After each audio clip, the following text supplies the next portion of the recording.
აფხაზეთის ავტონომიური რესპუბლიკის მთავრობის თავმჯდომარემ ახალი სასწავლო წლის დაწყება მიულოცა სკოლის მოსწავლეებსა და პედაგოგებს. გიორგი ჯინჭარაძემ განსაკუთრებული მადლობა გადაუხადა მასწავლებლებს, რომლებიც საკუთარი სიცოცხლის რისკის ფასად ახერხებენ ოკუპირებულ ტერიტორიაზე ახალგაზრდებს ქართული ენა ასწავლონ და ასევე ოკუპირებულ ტერიტორიაზე მცხოვრებ მოსწავლეებს.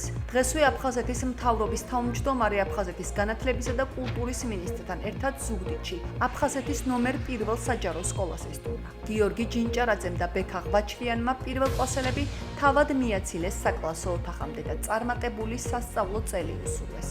დღეს მივიღე გადაწყვეტილება ჩამოსულიყავი ზუგდიდში და აფხაზეთის ნომერ 1 სკოლიდან მიმელოცა პირველკლასელებისთვის სკოლის დაწყება ყველა მოსწავლისთვის, რადგან ეს უმნიშვნელოვანესი დღეა. მე განსაკუთრებით მინდა მიულოცე ოკუპირებულ ტერიტორიაზე მცხოვრებ მოსწავლეებს სწავლის დაწყება და დიდი მადლობა მინდა გადაუხადო პედაგოგებს, რომლებიც შიშის ფასად და რისკის ფასად ახერხებენ ქართული ენის სწავლებას ჩვენი მოსწავლეებისთვის და ეს უმნიშვნელოვანესია ჩვენთვის. განსაკუთრებით მინდა მიულოცო წლევანდელი სასწავლო წლის დაწყება პირველკლასელებს, მოსწავლეებს, პედაგოგებს და უსურვო წარმატება. მინდა გამოვხატო მთავრობისა და სამინისტროს გვერდში დგომა, რომელიც მუდმივად ექნებათ მათ.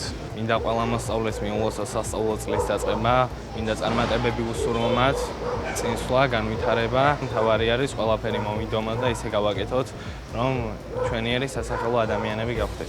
გადავედი მეხუთე კლასში, მიხარია სკოლის დაწყება, დამემატა ახალი საგნები და ვფიქრობ, რომ ამ წელსაც უკეთესად ვისწავლე.